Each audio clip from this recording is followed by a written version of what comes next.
सिरा पापा, सुबह बखैर। Good morning dear. मैं तुम्हें ही कॉल करने वाली थी। क्या कर रही हो? ठीक हो ना? घर पे सब ठीक है?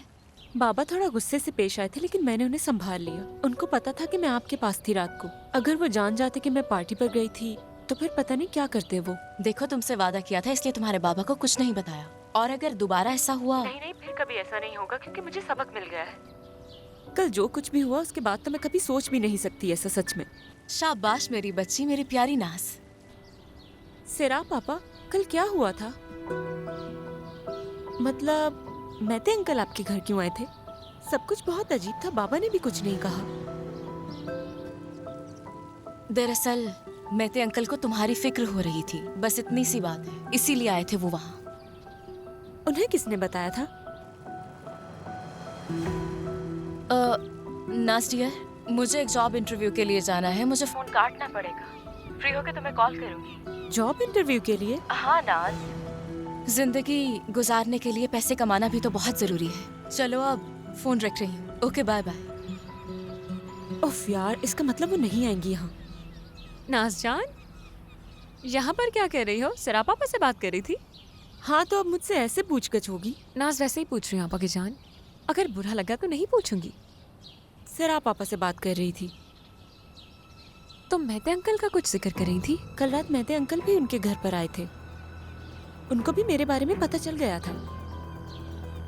कैसे पता चला उन्हें? मुझे नहीं मालूम। हो सकता है कि बाबा ने बताया हो उन्हें। हाँ, हो सकता है, क्योंकि मेहते अंकल तो आयपा आंटी के घर रहते हैं। नाज, मुझे लगता है कि बाबा जल्द ही सरा पापा को वापस घर में ले आएंगे, तुम देख लेना। मुझे भी ऐसा ही लगा था, लेकिन बाबा का ऐसा कोई इरादा नहीं है आपा। अगर तुम मेरी मदद करोगी तो हम दोनों मिलकर उन्हें ला सकते हैं, प्लीज। वरना ऐसा ना हो कि वो कहीं और नौकरी तलाश कर ले। प्लीज मान जाओ, मैं सरा पापा को नहीं खो सकती। मगर नाज जान, सरा पापा ऐसा चाहती है क्या? कुछ नहीं कहा, लेकिन लगता है वो यही चाहती हैं। मदद करोगी मेरी?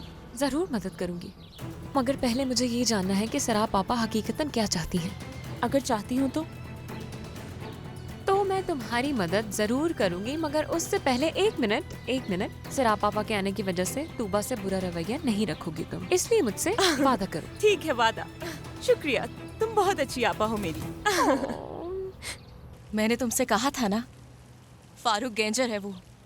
मुसीबत में फंसे लोगों की हमेशा मदद करता है। आंखें और कान खुले रखने पड़ते हैं। भरोसा करो मुझ पे। मुझे अगर तुम पे भरोसा नहीं होता तो इस मामले में थोड़ी पड़ती ना मैं। देखो सिराप, मुझे ना इन सब बातों की बिल्कुल आदत नहीं है। अगर फारूक साहब को पता चल जाता। लेकिन नहीं पता चला ना इसरा, नहीं पता चला। हाय, इधर देखो, कहीं ऐसा तो नहीं कि तुम अपनी बात से फिर जाओगी। ठीक है, तुम्हारी मर्जी है इसरा डियर। तुम्हारी अम्मी को पता चले कि तुम अपने बॉयफ्रेंड के कर्ज की वजह से अपने घर से गई हो, और फिर तुम्हारे क्रेडिट कार्ड की लिमिट भी खत्म हो गई, तो पता नहीं कौन जाने क्या होगा। और याद आया, तुमने किसी बिल पर कोई साइन भी किए थे, वो भी अपने बॉयफ्रेंड के लिए। सोचा याद दिला दूं। ऐसे तो तुम इस शहर से वापस चली जाओगी इसरा। हाँ, एक और बात याद आ गई मुझे। क्या कहा था तुमने? मेरे बॉयफ्रेंड का अगर पता चला तो मेरे भाई छोटे छोटे टुकड़े कर देंगे, है ना? अभी याद आया। उफ, सिराप, तुम्हें अंदाजा भी है कि ब्लैकमेलर बनती जा रही हो तुम? असल में तुम्हें एहसास नहीं है इसरा, हम दोनों अपने ही मुफाद का तहफ़्फ़ुज़ कर रहे हैं, समझ गई? इस मामले के आखिर में मैं तो मुजरिम नहीं ठहराई जाऊंगी ना। क्या उल्टा सीधा बोल रही हो इसरा? क्या बोल रही हो तुम? मैंने तुमसे किए वादे कब पूरे नहीं किए? वादे भी निभाए और इससे ज्यादा किया है तुम्हारे साथ। जानती हो ना ये बात? हाँ। अच्छा, ये बताओ पैसे कब दोगी? अरे यार, हम क्या बात कर रहे हैं और तुम्हें पैसे की पड़ी है? वैसे भी कुछ पैसे तुम्हारे अकाउंट में भेज दिए हैं, बाकी जो बचे हैं बाद में भेज दूंगी, फिक्र मत करो। ठीक है। वैसे एक बात बता दूं तुम्हें, अभी भी मुझे यकीन नहीं है कि फारूक साहब कभी तुमसे शादी भी करेंगे।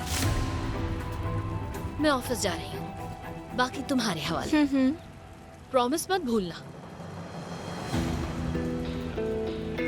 ओह इसरा, ऐसा तुम्हें लगता है? बिल लेकर आना।